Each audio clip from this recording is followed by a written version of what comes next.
Welcome to the RV Park Mastery Podcast, where you will learn the correct way to identify, evaluate, negotiate, perform due diligence on, renegotiate, finance, turn around, and operate RV parks. And now, here is your host, the fifth largest owner of RV and mobile home parks in the U.S., Frank Rolfe. If you look at the definition of sell, you'll see there's two. Number one, to exchange money for something, and the other is to persuade. So when I guess you combine the two, you get persuading someone to take money to give you an RV park. This is Frank Rolfe with the RV Park Mastery Podcast. We're going to go talk about that question I get frequently, which is how do you make a mom and pop sell you their RV park? Well, let's first start off with the motivations behind someone selling their RV park. We've been in this industry for about 25 years now, and sometimes we map out, just for fun, why people sold to us.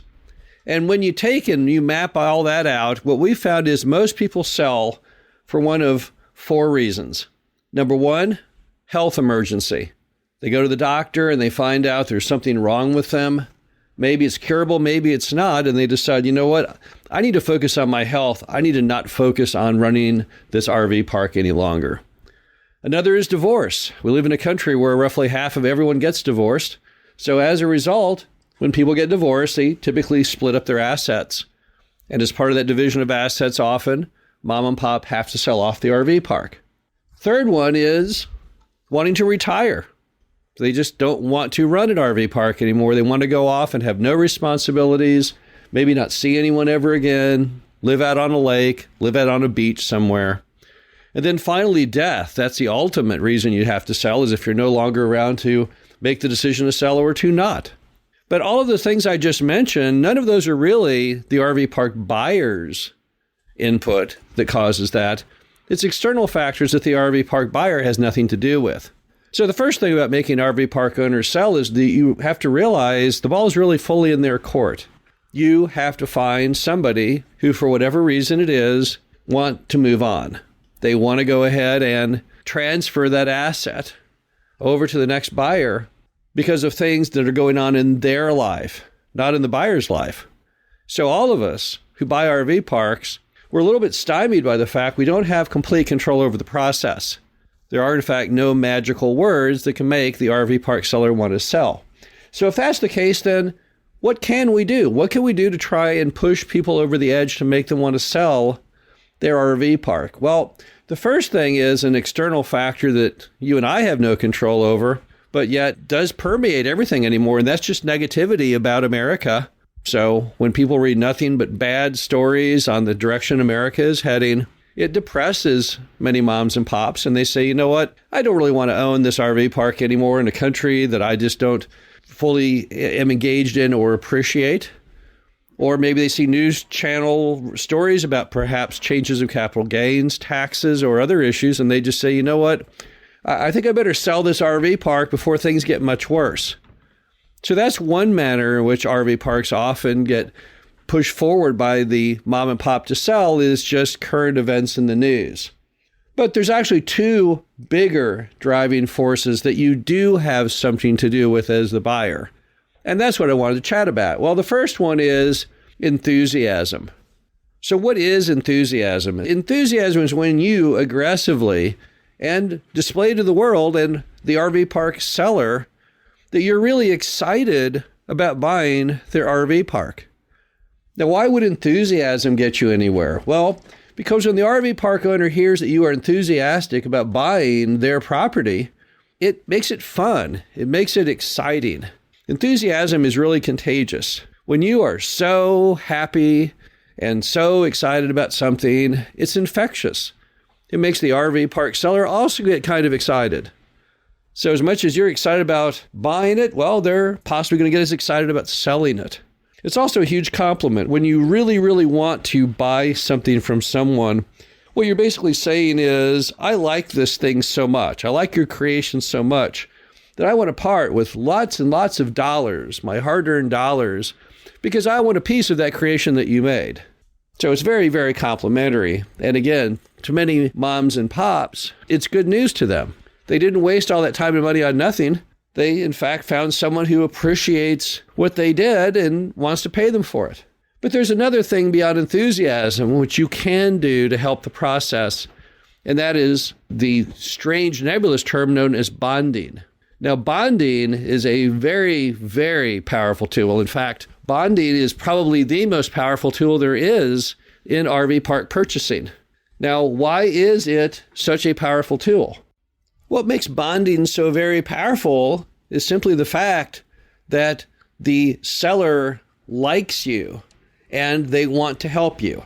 That's really what bonding is. Now, I have so many stories of bonding where I have gotten a relationship with the RV park seller that is so strong that helps push along the RV park seller to want to sell. And then additionally, often when you have strong bonding with the seller, you also have the option sometimes to get remarkable terms of the deal.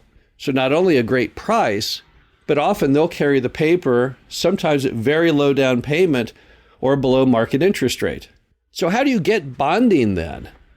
Well, when you talk to somebody, particularly an older person, and it can be by phone or it can be in person, every minute you spend with them makes them feel closer to you.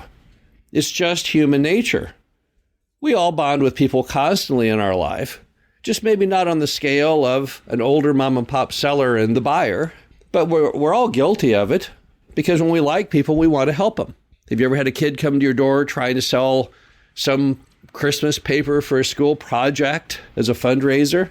You don't really want that Christmas wrapping paper. You know you could buy probably better stuff at a lesser cost, but you want to help them. And the more they talk to you about their school project and how they want to go ahead and maybe win a certain prize or something by volume of paper they sell, well, you feel sorry for them and you become, in that classic case, the same as the RV park seller, where you really, really want to help them and you'll go out of your way.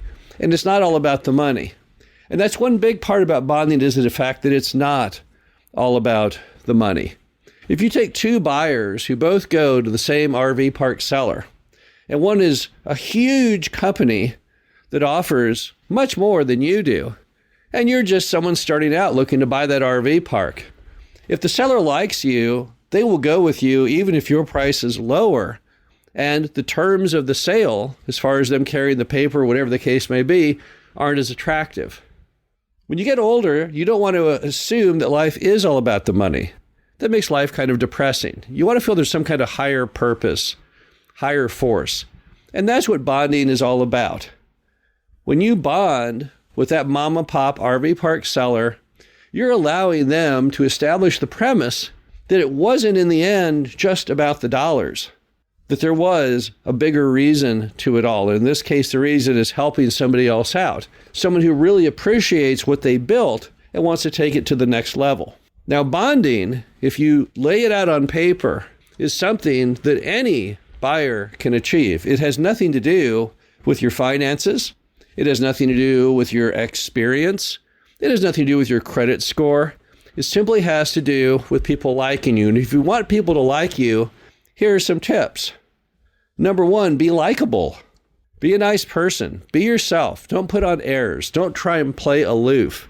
All of those business books out there on how to negotiate, they're all flawed in one way because they want you to believe that how to negotiate things is to appear that you don't care. And when you appear that you don't care, you don't come off as a very friendly, likable individual. So first thing is care. Be yourself. Like people. Because when you like people, they tend to like you back and to bond with you. Also, don't give mom and pop RV park sellers any clues as to any part about you they might not like. Dress in a neutral fashion. Never talk about politics or religion. Just talk about the big item at hand, which is their RV park. We've had buyers with much lower resources beat us out on deals many times. And that's simply because the seller bonded with them more than they bonded with us. And we all bond with people differently. If we all had a room and there was an RV park seller and we all had 5 minutes to converse with them, we would all score a little differently in our bonding with the seller, and there's not a lot you can do about that. Which leads me to my final topic, which is just raw volume. If you have no control over the motivations of the RV park seller, if you have no control over your ability to impress that seller through enthusiasm and bonding, then your final and best shot is simply volume. To look at as many deals as you can, to make offers on as many deals as you can, to display your enthusiasm and bonding with as many sellers as you can. At the end of the movie, bonding is great, enthusiasm is great, but volume is equally important. The more shots you have, the more baseballs you had to throw at the milk cans at the fair midway, always the greater your chance of success.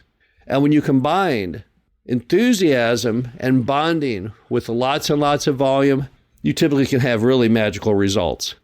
This is Frank Rolfe, the RV Park Mastery Podcast. Hope you enjoyed this. Talk to you again soon.